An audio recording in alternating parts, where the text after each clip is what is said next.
Preah Mohacho-Nuok. Part 1. As recited in the sermon delivered by the supreme preacher at Wat Chettpaun, there ruled a king named Mohacho-Nuok at the kingdom of Methelea. He got two princes, Preah Arithcho-nuok and Preah Baulcho-nuok. When Preah Mohacho-Nuok passed away, Preah Arithcho-nuok succeeded his father and nominated Preah Baulcho-nuok as the heir apparent. One officer pitted the two brothers against each other by creating mistrust between them. Preah Bat Arithcho-nuok ordered the arrest of Preah Bat Baulcho-nuok and put him behind bars.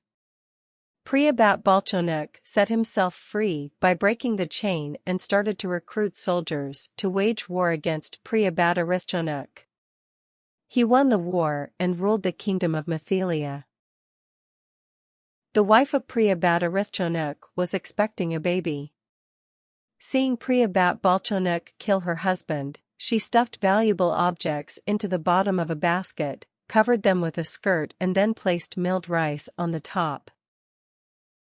She disguised herself as a destitute woman carrying the basket on her head and fled from the palace.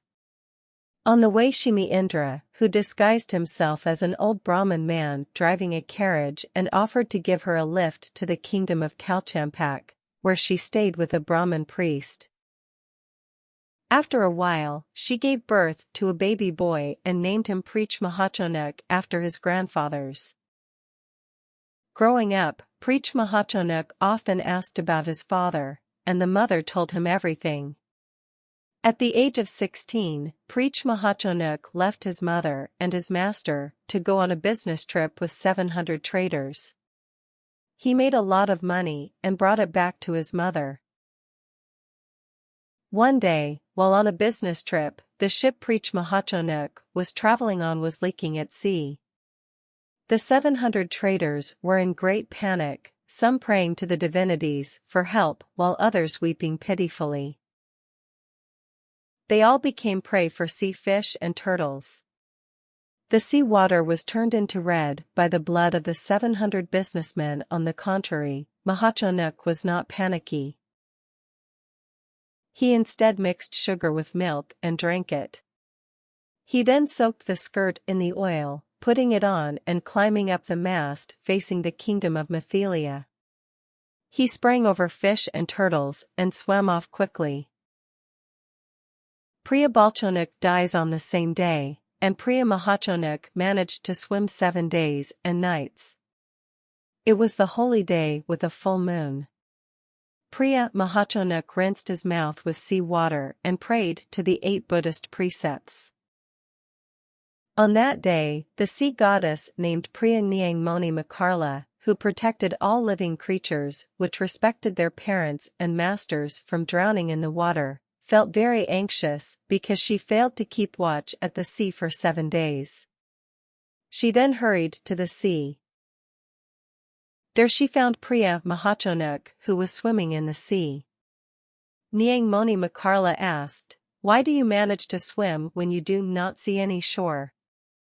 Mohacho-Nuok answered, "Man and animals were born to work hard, and the outcome of the perseverance will help you to be free from suffering.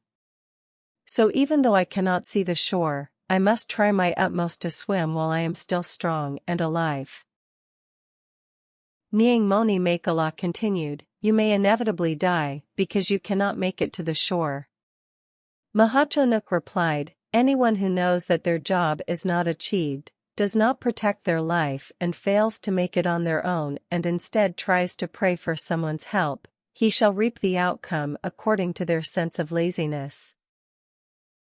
Mohacho-Nuok said, "You who are diligent to live up to the right virtue will not sink into the ocean," and she then lifted Preah Mohacho-Nuok out of the water, holding him in her chest, flowing up into the sky and placing the prince under a mango tree in the garden of the kingdom of Methelea.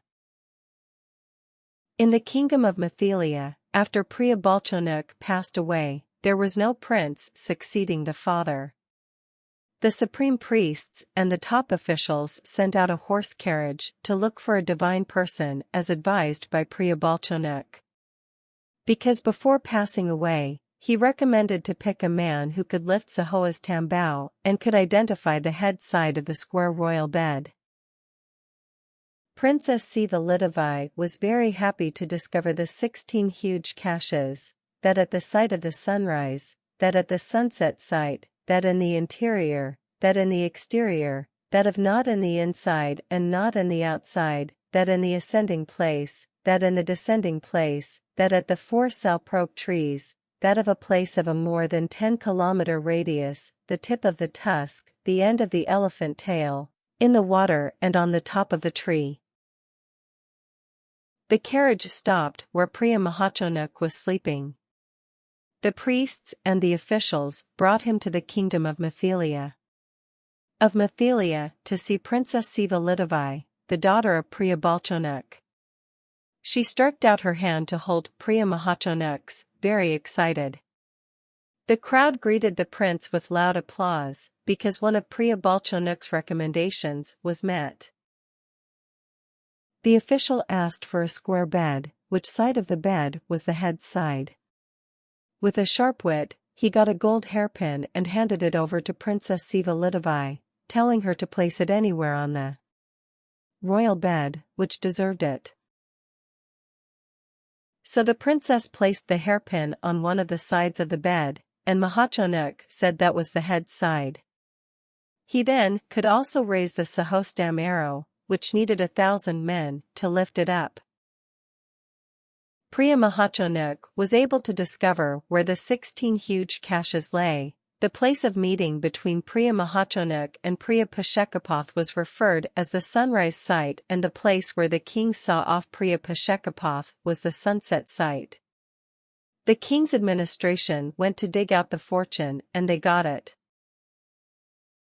And beneath the ground of the main entrance to the exterior palace and the main door of the palace itself were another caches of treasures. He also could solve other puzzles like the place that was not in the inside and not in the outside, the underneath ground, the place ascending to the elephant and the descending place of the elephant. The cache at the 4 salprok trees was under the 4 legs of the bed. The cache that was more than 10 kilometers away referred to the one lying around a row of beds. The cache at the sharp point of the tusks referred to the place in front of the lucky elephant's tusks. The cache at the end of the elephant's tail referred to the dock, where the monarch used to take a bath, and the cache on the top of the tree referred to the edge of the shade of the salprok tree in the royal garden at noon. Thank you for watching. I hope to see you again in part 2 video.